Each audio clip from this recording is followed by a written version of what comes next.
सोनी और मोनी दोनों जुड़वा बहनें अपने पापा अमीर चंद्र के साथ रहती थी। अमीर चंद्र हीरे का व्यापार करता था। अमीर चंद्र की पत्नी की मृत्यु 5 साल पहले ही हो गई थी। अमीर चंद्र अपनी दोनों बेटियों को एक राजकुमारी की तरह प्यार करता था।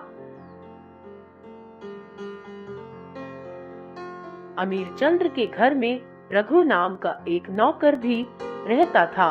अमीर चंद्र जब घर पर नहीं रहता तब रघु दोनों बहनों का ख्याल रखता था। एक दिन अमीर चंद्र अपने दुकान से घर आता है। बिटिया देखो, मैं तुम लोगों के लिए सोने की चैन लाया हूँ और मालिक मेरे लिए कुछ नहीं लाए हैं। तुम्हारे लिए फिर कभी लाऊंगा। हमेशा सोनी और मोनी बिटिया के लिए ही लाते हैं, कभी मेरे जैसे गरीब को भी कुछ ला दिया कीजिए। अरे मैं अपनी दोनों परियों पे जान भी लुटा सकता हूँ। एक दिन गोपी सोचता है, मैं मोनी को अगवा करवा देता हूँ और सारा गहना लुटवा देता हूँ, फिर लुटेरे का हिस्सा देकर वापस ले लूंगा। रघु दूसरे गांव से कुछ बदमाश लोगों को सारा बात बताकर बुला लेता है। सभी लुटेरे घर में सभी लोगों को मार पीट कर मोनी और गहना जेवर को लेकर भाग जाता है। इस हादसा के बाद अमीर चंद्र और सोनी का इलाज एक हॉस्पिटल में चल रहा होता है। तभी अमीर चंद्र डॉक्टर से पूछता है, डॉक्टर, मेरी बेटी मोनी कहाँ है? आपकी एक बेटी को लुटेरा लेकर चला गया है। कुछ दिनों के बाद रघु भी काम छोड़ देता है। इन सभी हादसा के बाद मोनी की यादाश्त चली जाती है। अमीर चंद्र काफी प्रयास के बाद भी मोनी को नहीं ढूंढ पाता है। यहाँ सोनी आराम की जिंदगी बिता रही थी और मोनी रघु के साथ लोगों के घर में काम करती थी।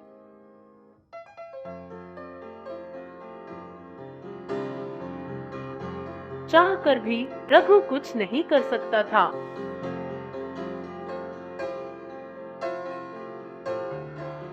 बेटी, आज तुम्हारा जन्मदिन है, लेकिन मैं खुशी भी नहीं मना सकता हूँ, क्योंकि आज के ही दिन बदमाशों ने मोनी को हमसे दूर कर दिया था।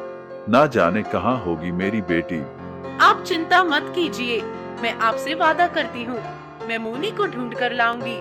सोनी एक मीटिंग से दूसरे गांव जाती है। मीटिंग के बाद वो गांव के लोगों से मोनी के बारे में पूछती है। भैया, आप मेरी तरह दिखने वाली मेरी जुड़वा बहन के बारे में कुछ जानते हैं या उसे कहीं देखा है? वो हमसे बिछड़ गई है। तभी वहाँ बारिश होने लगती है। सोनी भागकर वहाँ एक घर में चली जाती है और देखती है मोनी वहाँ काम कर रही थी। मोनी मेरी बहन, इतने दिनों से तुम कहाँ थी? मैं मोनी नहीं रिंकी हूँ। तभी वहाँ रघु आ जाता है। तुम मोनी ही हो बेटी, ये तुम्हारी बहन है।